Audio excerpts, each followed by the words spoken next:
Jadikan aku indah yang kau pandang mulia, seturut karyamu di dalam hidupku. Ajarku berharap hanya kepadamu, tak ada. Shalom saudara semua dimanapun Anda berada, tentunya yang masih menyaksikan channel saya. Pada kesempatan pagi hari ini, saya ingin memberikan satu renungan untuk kita semua untuk merenungkan. Dan perikopnya di sini tentang gandum dan ilalang. Biarlah keduanya bertumbuh bersama sampai waktu menuai. Pada waktu itu, aku akan berkata kepada para penuai, kumpulkanlah dahulu ilalang itu dan ikatlah berkas-berkas untuk dibakar. Kemudian kumpulkanlah gandum itu ke dalam lumbungku. Kerajaan sorga digambarkan seperti orang yang menabur gandum. Namun di malam hari musuhnya datang menabur benih ilalang. Yang dimaksud dengan benih gandum adalah orang benar, dan benih ilalang adalah orang berdosa. Saat keduanya bertumbuh dan mulai bergulir, mulailah nampak perbedaannya. Apa alasan pemilik ladang itu membiarkan ilalang tumbuh di antara gandum? Pertama, penuai akan mengumpulkan gandum dan ilalang secara terpisah. Walaupun pada saat ini nampaknya kejahatan menguasai dunia ini, namun pada hari penghakiman, semua orang yang menyesatkan dan yang melakukan kejahatan akan dikumpulkan. Kedua, berkas ilalang akan diikat. Semua orang yang melakukan kejahatan akan dikumpulkan bersama-sama pada hari penghakiman. Mereka adalah orang yang tidak percaya kepada Tuhan, orang yang hidup di dalam kedagingan, menganiaya, orang munafik, dan para pelaku kejahatan. Mereka akan dibinasakan, sementara itu orang yang kudus akan diselamatkan dan dimuliakan oleh Bapa di surga. Dan yang ketiga, ilalang akan dicampakkan ke dalam dapur api selama-lamanya. Tidak ada tempat yang pantas atau cocok bagi orang-orang yang melakukan kejahatan selain api neraka kekal. Itulah hukum bagi orang-orang fasik yang melakukan kejahatan. Dalam Yohanes 3 ayat 13, Tuhan memberikan kesempatan oleh anugerahnya supaya orang berdosa bertobat dari kejahatannya sehingga tidak dibinasakan. Bertobatlah dari dosa dan kejahatan serta percaya dan terima Yesus menjadi Tuhan dan Juru Selamat secara pribadi supaya tidak binasa, melainkan beroleh hidup yang kekal. Saudara terkasih di dalam Tuhan, bagi siapa saja yang merasa pada saat ini kok keadilan tidak ada, kok saya seperti ini dijahati orang, kok sepertinya saya dipecat dalam pekerjaan, kok sepertinya nggak adil, mengapa demikian?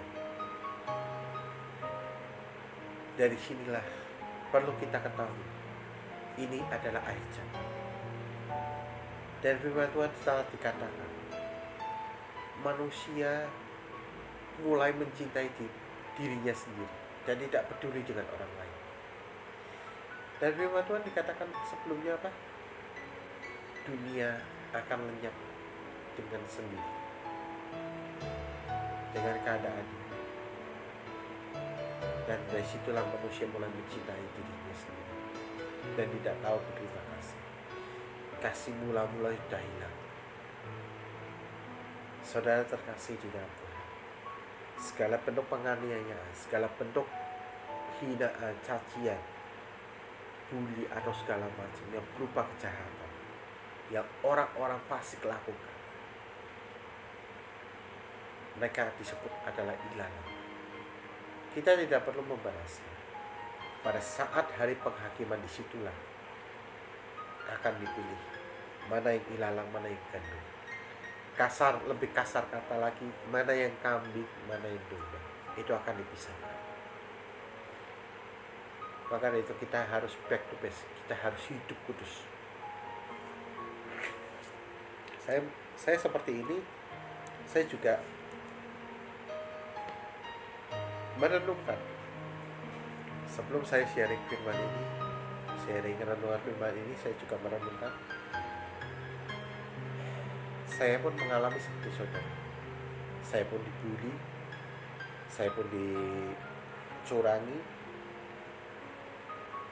Tetapi puji Tuhan, kalau kita pandang manusia pasti akan kecewa.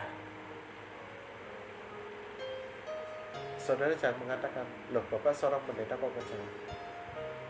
Karena saya masih daging, saya masih hidup sebagai manusia. Kecewa itu wajar dan manusiawi.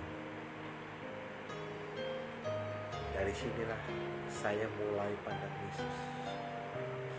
Saya bekerja pelayanan bukan untuk manusia, tetapi untuk Yesus Kristus.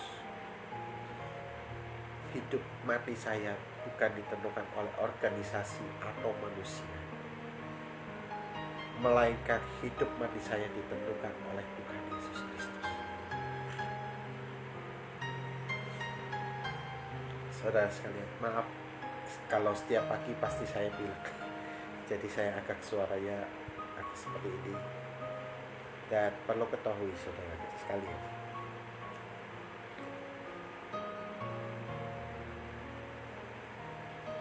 walaupun pada saat ini nampak kejahatan menguasai dunia ini, namun pada hari penghakiman semua orang yang menyesatkan dan yang melakukan kejahatan akan dikumpulkan.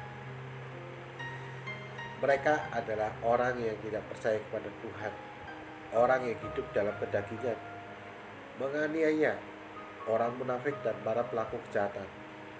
Mereka akan dibinasakan, sementara itu orang yang kudus akan diselamatkan dan dimuliakan oleh Bapa di surga. Tidak ada tempat yang panas atau cocok bagi orang-orang yang melakukan kejahatan selain api neraka kekal. Itulah hukum bagi orang fasik yang melakukan kejahatan. Saudara sekalian, yuk kita mulai back to basic. Saya sering katakan, kita mulai melakukan apa yang menjadi kehendak Bapa di surga.